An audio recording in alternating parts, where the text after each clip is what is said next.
Hello बच्चों, let's see this question. The question says four particles of mass is m1 is equal to 1 kilogram, m2 is equal to 2 kilogram, m3 is equal to 3 kilogram, and m4 is equal to 4 kilogram are located at the corners of the rectangle as shown in figure. Locate the position of center of mass.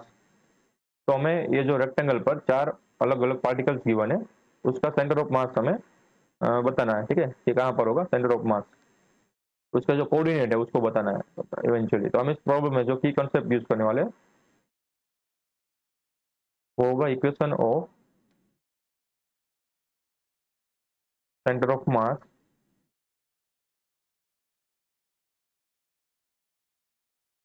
for individual particle। ठीक है,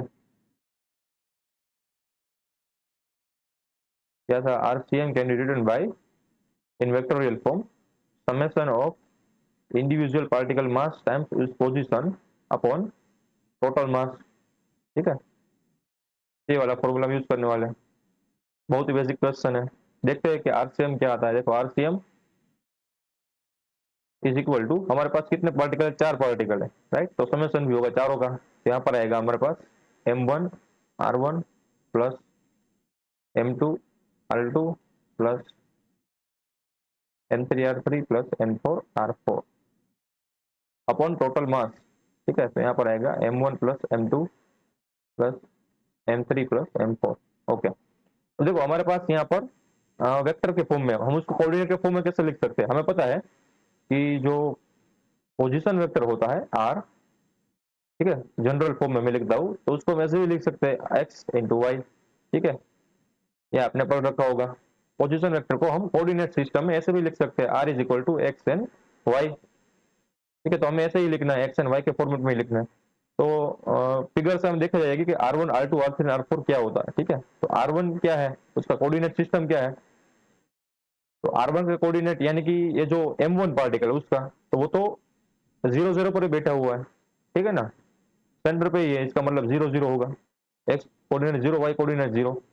R2 के coordinates क्या है हमारे पास, तो R2 के coordinates है हमारे पास यानी कि M2 मास के कोऑर्डिनेट्स। ठीक है, तो जो x है वो है a। ठीक है, ए एक्स डायरेक्शन में वो a मीटर दूर है एंड y में 0 है, तो इसका कोऑर्डिनेट हो गया a0। यहाँ पर मैं लिख देता हूँ 0 0 इसका। ठीक है, तो यहाँ पर आएगा a0। अब जो R3 पार्टिकल है, ठीक है, सॉरी थर्ड पार्टिकल, उसका कोऑर्डिनेट ए वाला। ठीक है, तो उसका कोऑर्डिनेट लिखने हैं। तो x में कितना दूर है, a जितना दूर है, एंड y में b जितना दूर है। ठीक है, यहाँ से यहाँ तक की दूरी, तो y की दूरी बताएगा। तो x कोऑर्डिनेट है, y कोऑर्डिनेट है b, तो यहाँ पर आएगा ab। ठीक है, a comma b and R4 can be written by ये वाला M4 पार्टिकल, राइट। तो उसके जो कोऑर्डिनेट होगा वो क्या हो गया, x में 0 है एंड y में है b, यहाँ पर आएगा 0 b। ओके, तो ये जो सारा के सारा पोजीशन वेक्टर आए, हम उसको RCM के फॉर्मेट में पुट करेंगे। तो यहाँ पर आएगा RCM is equal to M1 R1, R1 तो 0 0 है, तो ओवरऑल 0 बनाएगा। ठीक है, प्लस M2, अब M2 को कितना गिवन है, M2 हमें गिवन है 2 किलोग्राम, तो यहाँ पर लिखेगा 2 एंड उसका पोजीशन। ठीक है, तो वो है ए coma 0 plus M3 R3, M3 कितना है हमारे पास, M3 गिवन है 3 किलोग्राम, तो यहाँ पर आएगा 3 एंड उसका position vector a comma b plus M4, M4 की वैल्यू है 4। ठीक है, टाइम्स उसका पोजीशन R4 यानी कि 0 comma b upon total mass. Total mass कितना होगा, देखो 1 प्लस 2 प्लस 3 प्लस 4। ठीक है, तो 4 प्लस 4 8 एंड 10 किलोग्राम, तो यहाँ पर आएगा 10, राइट। तो नेक्स्ट स्लाइड में सोल्व करते हैं इसको। तो RCM के हमारे पास कोऑर्डिनेट ही आएंगे एक्स एंड वाई कोऑर्डिनेट में। अब देखो यहाँ पर एक्स जो सारे कोऑर्डिनेट है उसको एक्स में ऐड कर दो एंड वाई कोऑर्डिनेट उसको सब में वाई में ऐड कर दो, तो हमारा क्या बचेगा, एक्स में बचेगा यहाँ पर 2a प्लस 3a।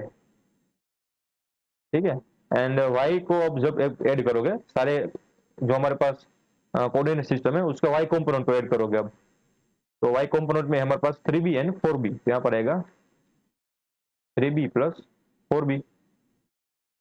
ठीक है, एंड डिवाइडेड बाई 10।